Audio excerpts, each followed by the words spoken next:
Every day I hang for at least like 2-3 minutes. The decompression of the spine.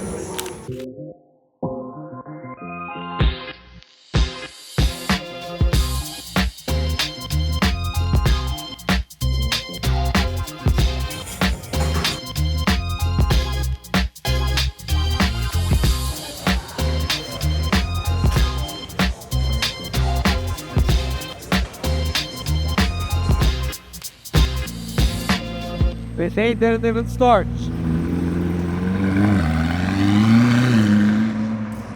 Yeah, boss, a couple of people are costing us money at final delivery. Gotta look at the payroll. Do you notice that in fleet wage? Yeah, if you look at final delivery, it shows that we're losing money on them every week. So they're not self-sustained. That means we have to go work somewhere else, make the money and pay them. You know, they're not producing it within the company. I love how somebody did it, addition and deduction of. Wait, what was that? I'm not even sure what that means, yeah. That's crazy. You know, I mean, that's the stuff we should go over every week when we have logistics meeting. Like, hey, here's the people. We should have a threshold. I think we should have absolute lowest and then have a list and an explanation. Is the guy training? How long he been in the company for? And then here, instead of driver, we should mark them as bulk people. Whoever's bulk, so we're not gonna even touch them. So those people. But we still can touch this. Like, why do we have so many bulk people? Because always the answer is like, oh, he's a bulk driver. It's No, always. it's not. It's not here. And yeah, this one is like, You're just getting overpaid, that's all. in 6 days,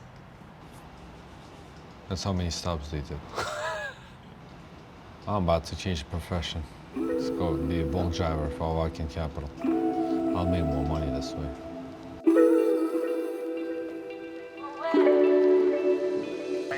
Yeah, no problem. No problem at all. I just want to tell you that the questions that you're asking is absolutely normal. You should be asking all these questions, so we have no hard feelings about this. We understand you're not buying something for $10. At the percentages, we're still good. We're silver trading silver. We've been with FedEx for 13 years. We never had a contract pull out ever. They've been promoting us to be like the face pretty much of the region. Anytime there is opportunity to go work somewhere else and make extra money. I think last time we talked, I had 10 guys in West Virginia. Jim been handling that and managing that. Like, we're the first ones they call in all of the region, between 7 states. We're the first one, and if we say, hey, we can't help this time, then they start calling others. You know, that's also speaks volume, right? Is, I forget what it is, I think it's 200 a day, but if he works the weekends, then he gets a stop rate. So we have to deduct on Saturday, we deduct his daily rate, and then I do the multiplication for the stops times $1.20. Yeah, I thought and I'm bad at explaining. Okay, so can I ask you a question? Yeah. So let's say he works 6 days, and let's say one of the 6 days is obviously the weekend. How much would you pay him for that day? He gets 140 for the day. No, I don't care. I don't care about the math. How much would he get paid for that day? 180. Right now, it would be 220. You would go in there and make an adjustment. Right now, the way you have it set up, 180 daily plus 40. You would go in there and make an adjustment to deduct $40. Do you understand that or no? Yeah, I do. But if you don't have a 6-day bonus there, you would not make any adjustment. It would be just 180. but there's only one concern what Jim has. So let's say he worked 3 days. Yeah.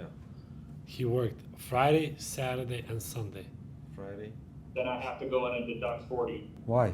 Because weekends he makes 140. Okay, so but he would make that adjustment. What if we have it set up right now? How much would Because he the get? problem is, it's easier for There's no me point to to do go 40. by a standard thing than have to think every time. So now anybody who's set up that way, I have to go and look. Why do we have a setup where it's never a scenario? At least with the 6-day bonus at 0, there's the scenarios where we don't have to do any changes. Why don't we have a scenario where we must always do adjustment?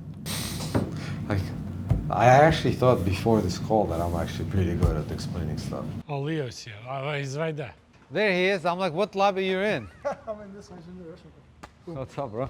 How are you? What's up, my man? How are you? Bro. So we got Industrious. That's where our office is. So let me just quickly show you our office with Vaz, and then we'll go to a conference. So we have a little bit of a curveball for you.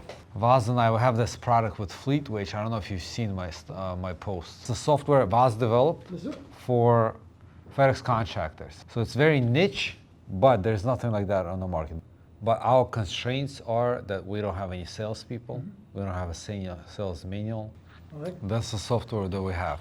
Yeah. I feel like that's where we can instantly make money because we don't have to create anything. The product is already there. So 4,000. So that's not really like you don't have 1 million customers.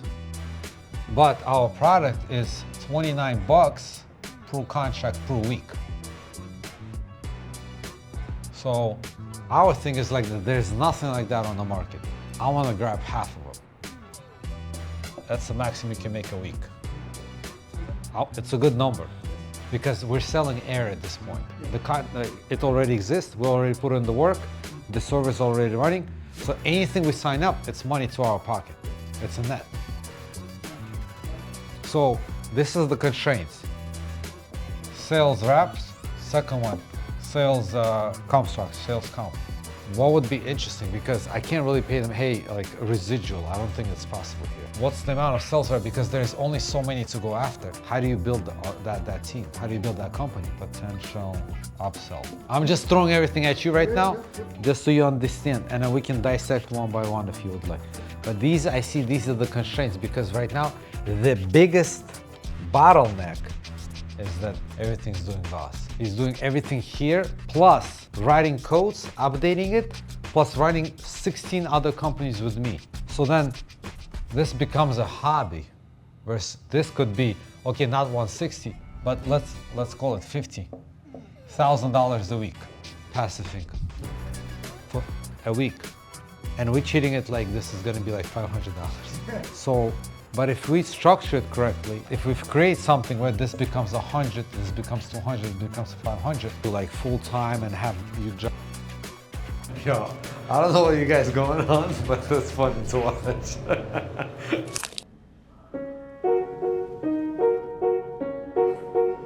You're looking great. What's up? How you doing? How are you? That's Valerie, my wife. Hi, Andy. That's my wife, Gaia. That's my wife, Gaia. Andy. Nice to meet you. Nice to meet you. We're usually late also. Hey, what's going on, guys? What's up, man? How are you? Vaz. Chris, nice to meet you guys. Every time I see y'all's podcast, you always got somebody great on there. Really? Yeah. I didn't think they were that great. How many doors are you at now? No, we're still at 100. Well, I wanted to do 10,000, but I Yeah. think 1,000 would probably be a good start.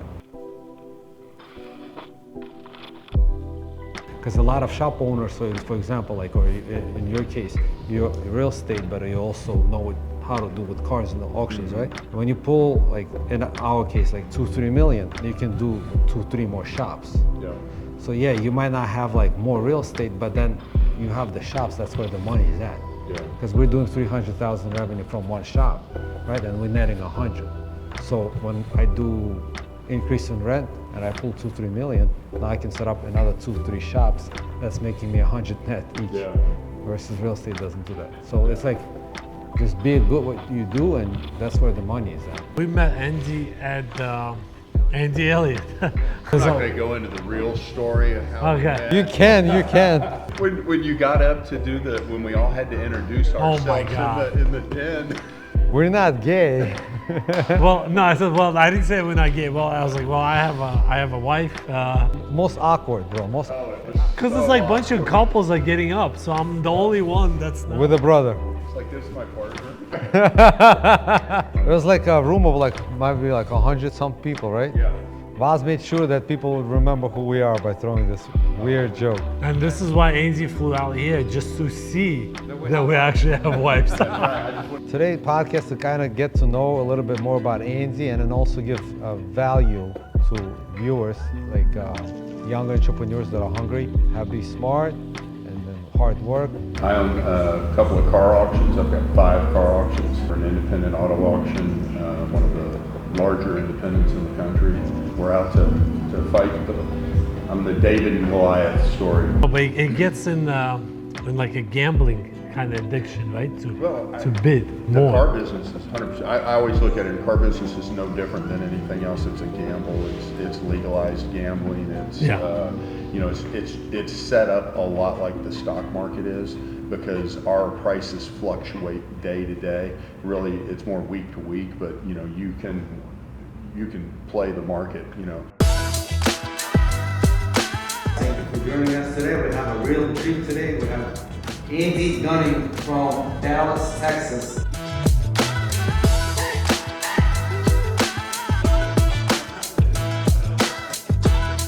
He's like, I hope you guys don't edit stuff like a lot. I was like, we don't edit stuff. Well, we want to officially welcome you to Miami. I know you guys been here many times, but it's a pleasure to have you guys with us.